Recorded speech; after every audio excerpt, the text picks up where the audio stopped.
Hello everyone, this side Ishika. Hope you all are doing well. So, welcome to my YouTube channel Abhyas, the way of learning. Here we will learn about subjects of class 11th and 12th. So today our first topic is chapter 1 of class 11 accountancy, which is introduction to accounting. First we will understand what is the meaning of accounting. अब accounting का मतलब क्या होता है? Accounting can be defined as keeping records of all financial transactions related to an individual or an entity. अब एक individual और एक एंटिटी मीन्स अ बिजनेस, उन सबको अपनी जो फाइनेंशियल ट्रांजेक्शन्स हैं, जो पैसे उन्होंने पूरे साल में कमाए हैं या जो उन्होंने खर्च करे हैं, वो सबको रिकॉर्ड करना पड़ता है. उस रिकॉर्ड्स को, उस प्रोसेस को हम अकाउंटिंग कहते हैं. अकाउंटिंग का पूरा एक प्रोसेस होता है जिसमें हम recording, summarising, analysing and reporting करते हैं. इन चारों स्टेप्स को कंप्लीट करने के बाद हम ये कह सकते हैं कि हमारी पूरी अकाउंटिंग हो चुकी है. अब यही 4 स्टेप्स जो होते हैं, यही हमारे अकाउंटिंग के फंक्शंस बन जाते हैं, जो हम आगे डिस्कस करेंगे. हमारी अकाउंटिंग की पूरी डेफिनेशन ये बनती है कि accounting is the process of recording, summarising, analysing and reporting the financial transactions related to a business. अब मीनिंग तो समझ में आ गया. अब हमारा नेक्स्ट स्टेप होता है कि अकाउंटिंग के फंक्शंस क्या क्या होते हैं. अब अकाउंटिंग के जो फंक्शंस हैं उसको हम 5 टाइप्स में डिस्क्राइब करेंगे. फर्स्ट, आइडेंटिफाइंग का मतलब जो होता है कि जो हमारी पूरी एक्टिविटीज़ हुई है, बिजनेस एक्टिविटीज़, उनको हम ऑब्जर्व करेंगे और आइडेंटिफाई करेंगे कि उसमें से हम किसको as a financial transaction consider करते हैं.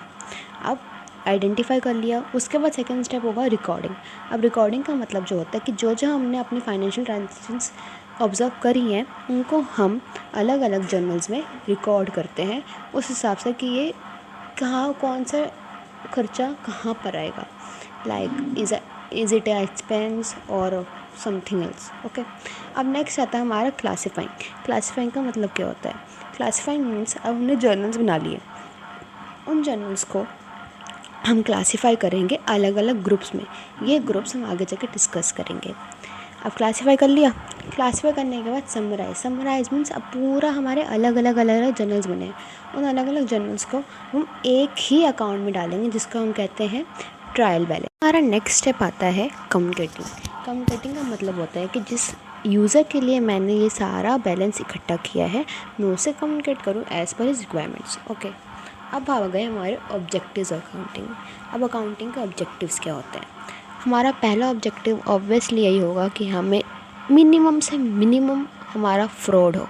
अब अकाउंट्स अच्छे से बनेंगे अगर रूल्स फॉलो होंगे तो ऑब्वियसली फ्रॉड कम से कम होगा, कम से कम गलतियाँ होंगी. ठीक है.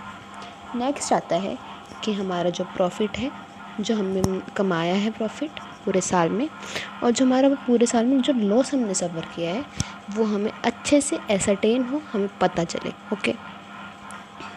अब थर्ड हमारा आता है कि अब मैंने अकाउंट्स किए हैं, मैंने अकाउंटिंग करी है, तो ऑब्वियसली हमने बैलेंस शीट तो बनाऊंगी. अब बैलेंस शीट का प्रॉपर मतलब हम आगे पढ़ेंगे. अब बैलेंस शीट बनेगी तभी हमें अपनी फाइनेंशियल पोजीशन पता चलेगी कि हम कहाँ पर खड़े करते हैं इन अ मार्केट. ओके. अब बैलेंस शीट बन गई. अब नेक्स्ट हमारा ऑब्जेक्टिव बनेगा इसका कि ईयर टू ईयर हम कोशिश करते रहेंगे कि हमारे जो ईयर टू ईयर हम गलतियाँ कर रहे हैं, जो खर्चे नहीं होने चाहिए थे फिर भी वो खर्चे हो रहे हैं, हम उनको कम करें. हम जिससे क्या होगा, प्रॉफिट ज़्यादा होगा, फ्रॉड कम होगा, एरर्स बिल्कुल कम होते रहेंगे. अब नेक्स्ट स्टेप होता है कि हमारे जो बिज़नेस है उसमें कहीं बाकी मार्केट पार्टीज़ का भी तो इंटरेस्ट होता होगा. जो हमारे कस्टमर्स हैं, हमारे क्रेडिटर्स हैं, हमारा बैंक है, एम्प्लॉय है, ओनर है, उसका भी तो इंटरेस्ट है. अब उसको भी एक डेप्थ एनालिसिस हो जाएगा कि हमारे जो स्टेक होल्डर्स हैं उसकी रिक्वायरमेंट हमें कितनी पड़ेगी, हमारी कंपनी आज किस पोजीशन पे खड़ी होती है इन अ सर्टेन मार्केट. ओके. ताकि वो उस हिसाब से हमें शेयर्स या वगैरह सब कुछ इन्वेस्ट कर पाएँ. ओके. अब यहाँ पे हमारे अकाउंटिंग ऑब्जेक्टिव्स खत्म होते हैं. अब नेक्स्ट हमारा आता है एडवांटेजेस ऑफ अकाउंटिंग.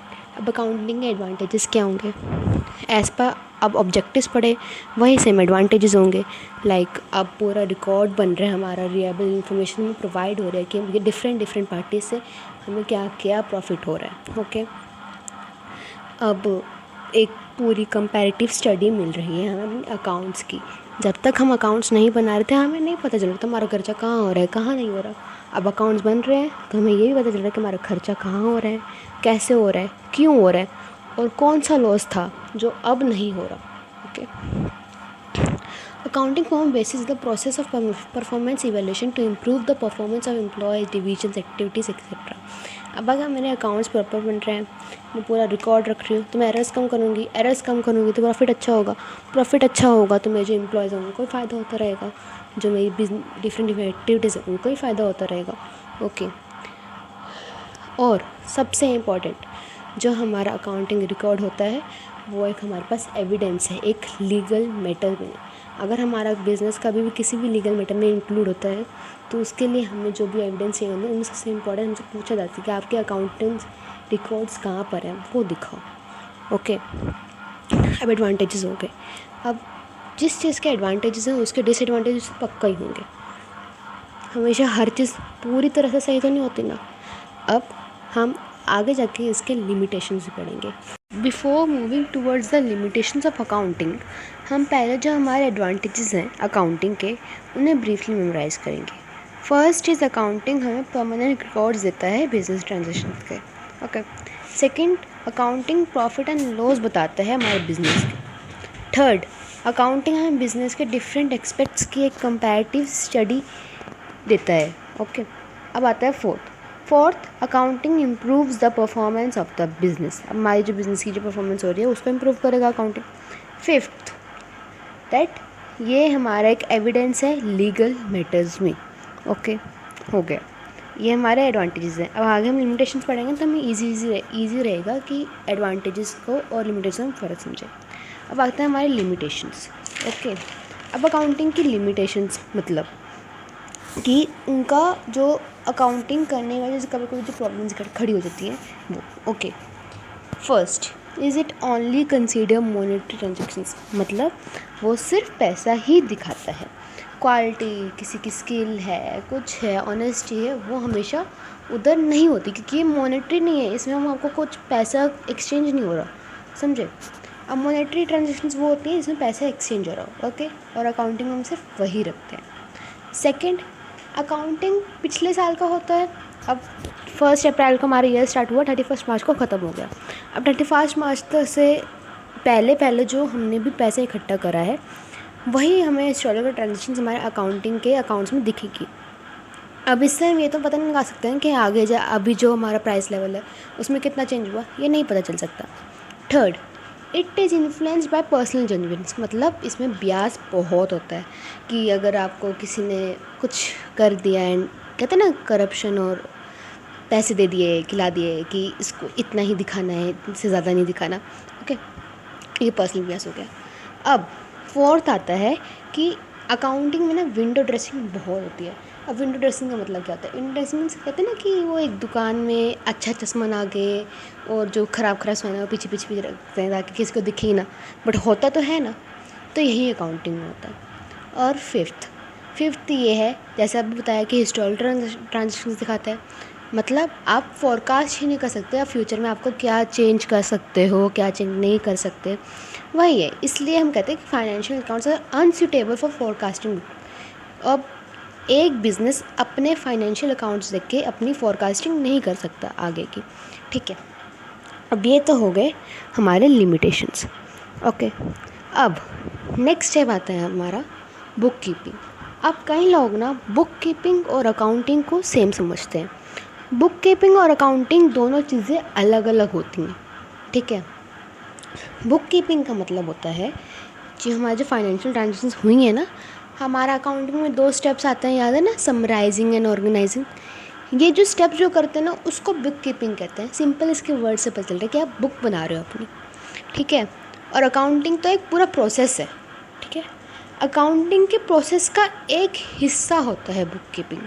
ओके, अब बुक कीपिंग ना आपके day to day financial activities, transactions जो भी हुए ना उनको एक रिकॉर्ड बना के रखता है, ठीक है। ये बुक कीपिंग जो ये काम करते हैं ना उनको बुक कीपर्स कहते हैं। ओके, अब all the financial transactions such as payment of taxes, sales revenue, loans and etcetera, ये सब कुछ बुक कीपिंग कहलाती है, जिसमें हम बुक्स की मतलब अकाउंट्स की ओरिजिनल बुक्स में रिकॉर्ड करते हैं। ओके, अब ये जो है ये बुक्स ये डे टू डे बेसिस पे अपडेट रहनी चाहिए, ताकि हमें आगे जाके पूरा हम जब बुक्स हम देखें तो हम पूरी तरह से अपना रिकॉर्ड रख सकें। ओके, कि हमने कब कौन सी ट्रांजेक्शन हुई थी, जिससे हम आगे जाके अपने अकाउंट्स को, अब यार खुद ही समझो कि अब आपने अकाउंट्स बनाए हैं, उसमें आपकी बुकिंग प्रॉपर होनी चाहिए, ठीक है ना। बुकिंग जब तक आपको डेटा एक्टिव्स पता नहीं चलेंगी, आपकी बुकिंग ढंग से हुई नहीं होगी, तो आप अकाउंट्स क्या ही क्लासीफाई करोगे, क्या ही रिकॉर्ड करोगे, क्या ही कम्युनिकेशन करोगे, समझे। इसलिए बुक कीपिंग करनी बहुत ज़रूरी होती है, बहुत ज़रूरी क्या, कंपलसरी है। बुक कीपिंग अकाउंटिंग क्या ही है, ठीक है। अब अकाउंटिंग और बुक कीपिंग को सेम नहीं रखना, ये दोनों चीज़ें अलग अलग हैं। कई लोग इनको मिक्स कर लेते हैं। अब आगे जाके हम बुक कीपिंग और अकाउंटिंग के बीच में डिफरेंस भी पढ़ेंगे, ठीक है। अब डिफरेंस करने के लिए सिंपल हम कहीं यहीं से भी इसके स्टेप्स उठा सकते हैं कि बुक कीपिंग करता क्या है, समराइजिंग एंड ऑर्गेनाइजिंग करते हैं। ये बात याद रखना, बुकिंग करता क्या है, समराइजिंग एंड ऑर्गेनाइजिंग। और समराइजिंग और ऑर्गेनाइजिंग स्टेप्स किसके होते हैं, अकाउंटिंग के। तो यही फ़र्क है अकाउंटिंग और बुक कीपिंग में। अब इसके डिटेल्स में डिफरेंस क्या होता है, अब हम वो पढ़ते हैं, ठीक है। First, book keeping is foundation या बेस ऑफ अकाउंटिंग। पहले बताया कि बुक कीपिंग एक बेस है अकाउंटिंग, जिसमें हम रिकॉर्ड्स बनाते हो, और अकाउंटिंग का एक पूरा प्रोसेस है जिसमें बुक कीपिंग इंक्लूड होती है, ठीक है।